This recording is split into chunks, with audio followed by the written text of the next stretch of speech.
Un groupe acrobatique, celui de Tanger, que l'on verrait bien d'ailleurs se produire à New York. Il n'y a pas encore de date, hein.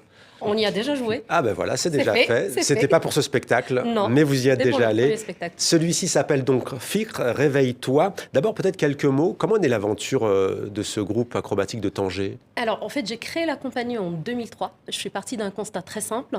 Au Maroc, nous avons une tradition d'acrobatie marocaine traditionnelle qui est ancestrale, berbère, spirituelle aussi, Ouais. et qui est vraiment unique au monde, que peu de gens connaissent, mais il n'y avait pas de création contemporaine. Et ces artistes n'étaient pas valorisés.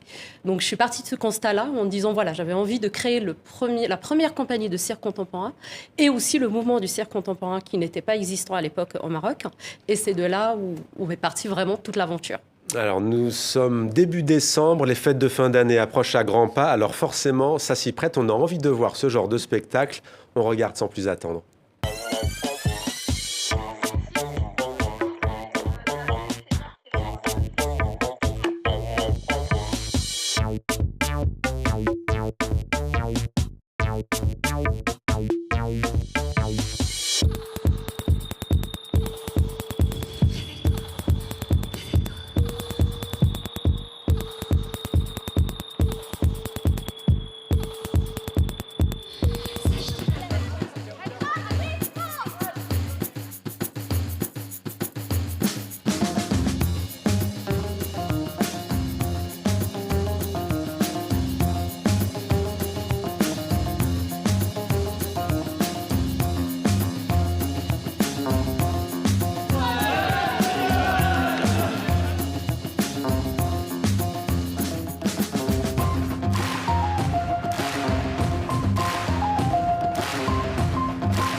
À lui seul, c'est une bombe.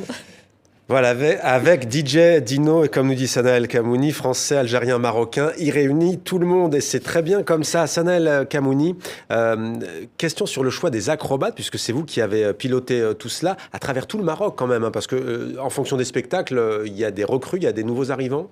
Tout à fait. En fait, pour ce spectacle, il y a 16 artistes au plateau. Et avec Maousia Diaz-Verbeek, que nous avons invité pour la mise en scène de ce spectacle, il y a eu cette envie d'ouvrir la compagnie à d'autres disciplines artistiques. Jusqu'ici, on a beaucoup travaillé avec des acrobates traditionnels, mais pour Fikr, il y a eu cette envie d'ouvrir la compagnie à la jeunesse marocaine d'aujourd'hui et ces jeunes artistes marocains qui explosent de partout, que ce soit en danse urbaine, en foot freestyle, en taekwondo ou en cirque. Et on a recruté vraiment les meilleurs. On a fait un énorme casting. Ils savent exactement tout faire. C'était aussi le challenge du spectacle. C'est-à-dire, au départ, les danseurs n'étaient que danseurs, les acrobates n'étaient qu'acrobates. Et le challenge de ce spectacle, c'était que tout le monde fasse tout. Que les acrobates deviennent danseurs et que les danseurs deviennent aussi acrobates. Et je pense que le challenge a été relevé et dans ce spectacle. Ouais, franchement, quand on voit effectivement cette belle esquisse, ça donne envie. Alors, il nous plonge dans l'univers visuel de l'artiste Hassan Hajjaj, dont on va parler aujourd'hui.